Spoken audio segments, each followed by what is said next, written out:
Right now, Pittsburgh's best sports show is about to begin. Call us or tweet us. We've got things to talk about on the Nightly Sports Call. All right, Paul, thanks very much, and welcome back, everyone, as we continue the conversation following 2 hours after the game and still very hotly debated topics, and this is your place to air your opinions. It is the Nightly Sports Call on the Borders and Borders hotline. 412-575-2600 is the number to call. At KD Pomp is the Twitter address.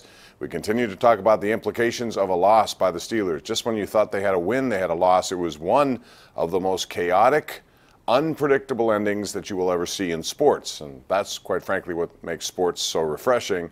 There's always something to talk about. There's always something that you've never seen before, and I think we had that today. Although there's one thing we've seen a lot of, and one thing I'd like to see not anymore, and that would be a catch. What is a catch in the NFL? It changes.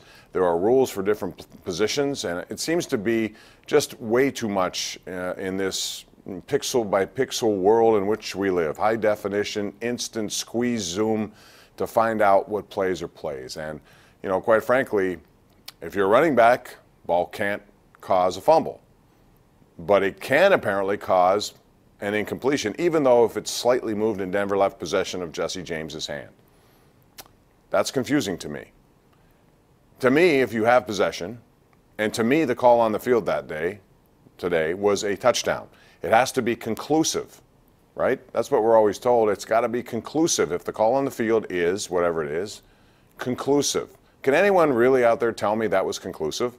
Can you tell me that you have, beyond a shadow of a doubt, ball moved slightly, okay, but it never left his hands, and it doesn't conclusively show that it hit the ground?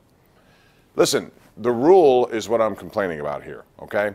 If they look at that rule and that's what they determine, okay, fine. But the rule stinks. The rule has stunk for many years. What is a catch? We ask it all the time, and you would think, with all this high-definition capability, that people would have a clearer understanding of what a catch is in the NFL. And in this case, it was really costly to the Pittsburgh Steelers because the path to the Super Bowl changed dramatically with that play. No longer does it go through Pittsburgh, as it probably should have. Instead, it will likely go through New England, and you know how difficult that is. So all with one play on a replay that has to be used in high def with a pushed-in zoom. That's how we determine the outcome of everything today. I was a big proponent of replay for many years, and I still like it. But I think we've gotten to the point now, and we've seen it in every sport. Baseball, they can call a guy out, he's clearly safe, but by this little fraction, his foot comes off the base and he's tagged, he's out. Do we really want that? Is that the way it's supposed to be? I think we've gone too far with it now, and I think they have to have more clarity on what these rules are, and I think the competition committee will have to do that this offseason.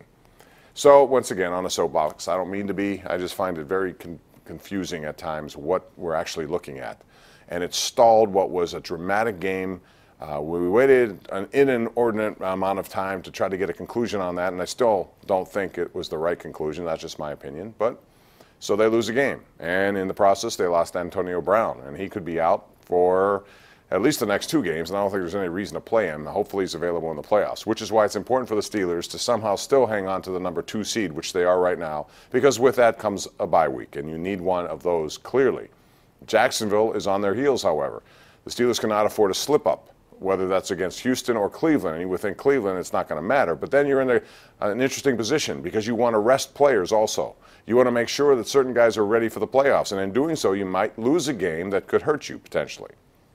Anyway, it makes for a very interesting last couple of weeks. Steelers lose today 27-24. Give the New England Patriots a lot of credit because in the second half, their star players were stars once again. Tom Brady, who knows how to win games late in games, put the ball right on the money to Rob Gronkowski, who is a difference maker and a Hall of Famer and one of the best, if not the best tight ends I think ever that we have seen. So they did what they had to do.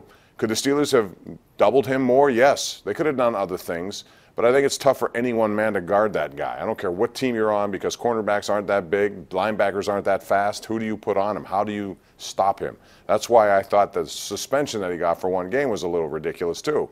He went out of his way to hurt someone, gave the guy a concussion, and that wasn't a football play, and he got 1 game. Anyway, 412-575-2600. I've done enough talking. I want to hear from you, and that's what this show's about. So call me. We'll get your calls next right here live on Pittsburgh CW.